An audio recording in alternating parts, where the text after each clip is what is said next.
rocks. Yeah, rocks. Aaron as in kicks ass.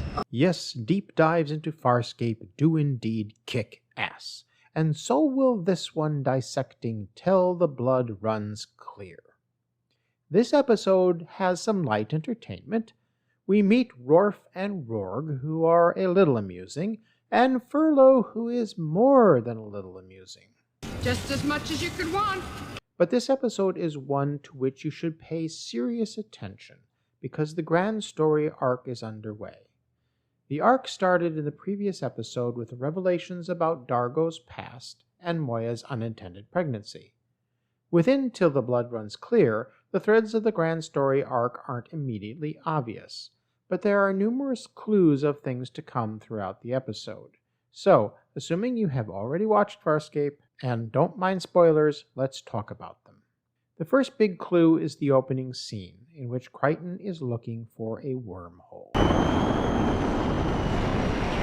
Flight recorder getting all this? You mean this retrograde magnetic recording device? Yeah, that. Yes. What do you call the maneuver we're doing now? Slingshot. Does that mean you're trying to create the same conditions to go back? It's a long shot, but sometimes long shots pay off, Aaron. What, now?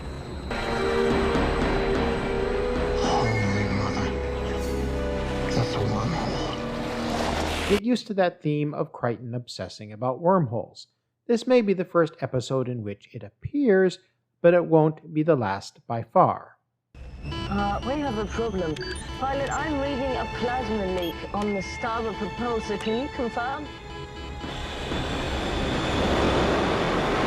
Sir, you'd better prepare to abandon the module. Do what? Uh-oh, Crichton needs a mechanic. As luck has it, available is the Boudica of Dambada, Furlough. Blown brass conductors, my guess. Maybe an ionized frangle as well. Furlough is perhaps the only character in Farscape dripping with obscure technical lingo, pointing out another positive of Farscape in that it doesn't prioritize tech over people and plot. Furlough is certainly a bit of comic relief, though she is one of the big clues in this episode. Think you might be out of luck. These flares are gonna die down before the day's out. How soon do you expect them back? Regular as clockwork every 4.8 cycles. Keep that in mind, 4.8 cycles. Regular as clockwork. That's another clue of which I will say no more.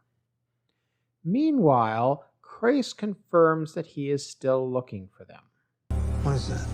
It's a wanted beacon. I am Captain Byala Crace, and I am offering a substantial reward to anyone who can assist us in the recapture of 3 escaped prisoners. Crace omits mention of Crichton, which is interesting.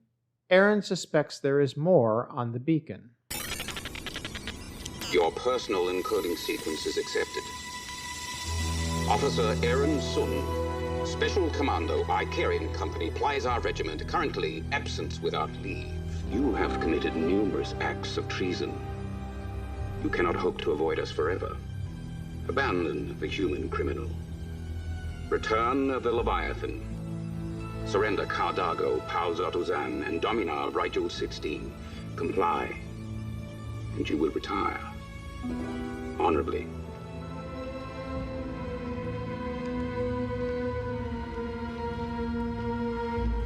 Hey, you're not taking him seriously. I always take him seriously. Aaron understandably still wishes she could go back to the only life she knew, but she knows better. That Crace is still looking for our heroes is no surprise, but we do have the surprises of the sudden appearance of Rorf and Rorg and Crichton's response. Back off! Get that weapon out of my face before I feed it to you! Will you tell your bitch to let my female go? Then, this female is your mate. One of them. You! You keep your damn mouth shut unless I tell you to speak!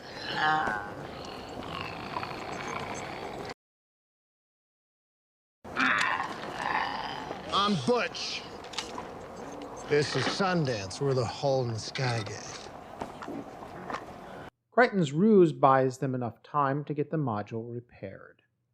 Meanwhile, we got our first shootout in Farscape. This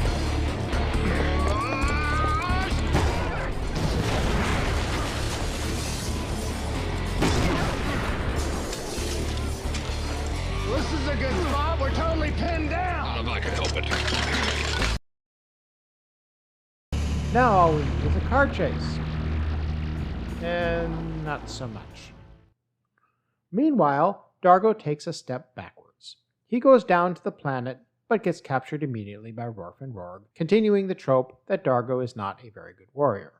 Crichton's ruse forces him to go along with Rorf and Rorg's torture of Dargo, though one could argue, as Dargo does, that Crichton had the free will to say no. Dargo is understandably angry, but Crichton and Dargo reach a kind of détente. Shall I chronicle the rest of that relationship? Relationship? Oh, we have a relationship. No wonder you want to kill me. I once thought. Thought what? No. You know, thank me tomorrow. I saved your ass today. You tortured me. I saved you. Catch a clue, pal, because I'm tired of sticking my hand at only to have you snap at it. Every time I let down my guard, you disappoint me. Sorry. I'm only human. You look so much like a peacekeeper I have yet. You are so childish. You are selfish. This isn't gonna work, is it? We're never gonna be friends. Friendship is a lot to ask. Then how about respect? We can be allies. Warriors on Earth did this to show that they weren't holding weapons.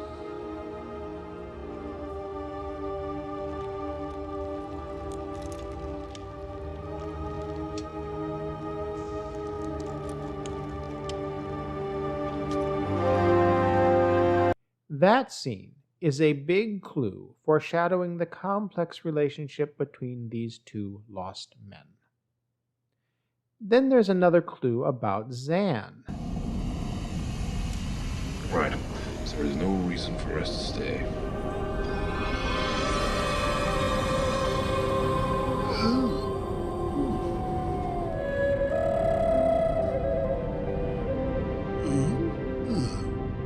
She's gone completely farbots. Yes, Delvian females are unusually sensitive to ionic radiation. She has no bacteria in her, It does never leave and this she place. reacts to light in interesting ways. Foreshadowing. Erin reprises her newly found technical thinking and saves the day again. What the hell are you doing? I am Captain Viola Crace, the Peacekeeper command carrier assigned to recover the 3 escaped prisoners, has been called home on other business. Therefore, the reward offer for the fugitives has been officially withdrawn. No reward? And is there any point in continuing this? Then there is the final scene. Furlough! About the bill. I can't pay this. Then we have a problem. Unless, of course, there's something else of value you have to offer. You know, the ability to create a stable wormhole travel through space and time would be incredibly... Profitable. probable. Exclusive rights, or there's no deal. What?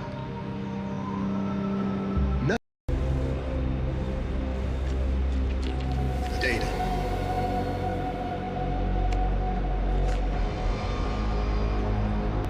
I can start from scratch. Pleasure doing business with you. Hey, Furla! 5 years from now. It seemed so innocuous. What we learn in this episode. We learn that wormholes are not a one-time occurrence, and we are introduced to the idea that wormholes can be created. Furlough knows about wormholes. This is a bit of a surprise, but we have no idea yet how common wormholes are or how widespread is the knowledge of their existence. We learn that wormholes can be created by solar flares. Farscape is blessedly not into bogging down the storylines with high-tech jargon or speculative physics. We don't learn anything more about wormholes in this episode. Rorf and Rorg are Vulcarian blood trackers.